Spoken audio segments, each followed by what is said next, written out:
if the unions tomorrow were to say, you know, O'Reilly's right, we're going to renegotiate our deal, get our labor cost competitive with Toyota, I'd lend them the money. I'd lend them the money, and but with this caveat. Listen, American car companies, you got to make this percentage of cars flex fuel. This electric. GM's got an electric car already. They got the Volt ready to go, and mileage and this, that, and the other thing. I think the government, if it's going to give the car companies taxpayer dollars, has a right to demand better efficiency. I only care about the government's rules when lending people money.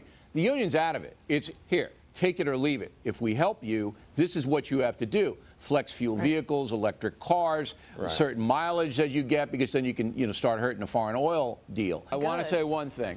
I do business with General Motors on a radio factory. They have the technology. It's there. It's there to make all kinds of flex fuel vehicles and all kinds of electric cars. It's there. So if the government could give that push, this might turn a disaster into a very positive thing. These OPEC gangsters are hurting us, and they're not going to stop.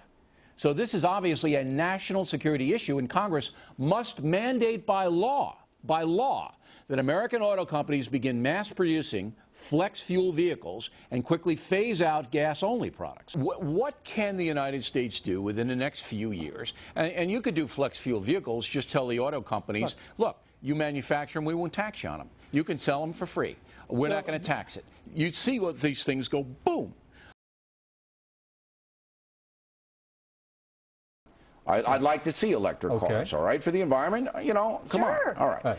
But I don't understand, if it's such a good thing and people would go over to it, why it can't be in a private sector. But here's why. Because, look, remember Henry Ford? Remember him? Yes. When everybody was riding around on horses? Yes. Henry didn't go to William McKinley and say, hey, can I have some money to build the Model T? Henry built it. The government has created, for example, NASA, which created a whole series of industries.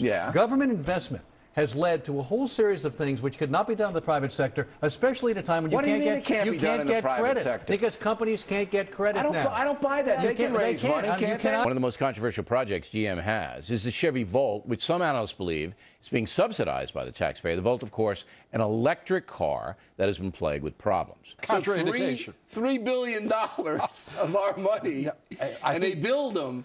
Well, here's the other problem. Catch fire. It's not just $3 billion, and of course that'll be amortized over the millions I'm sure they're going to sell in the next few years. Not after this segment, but that's the end of that. More problems for the Chevy Volt. The electric car is not selling well, so production will halt for 5 weeks. Doesn't help that the Volt is being mocked on the net. The Volt was the first car that truly got me excited and looking into the prospect of buying American again. Yeah, I've heard they're catching on fire in some cases, but I found that the fire really helps me get to my destination faster for fear of my life.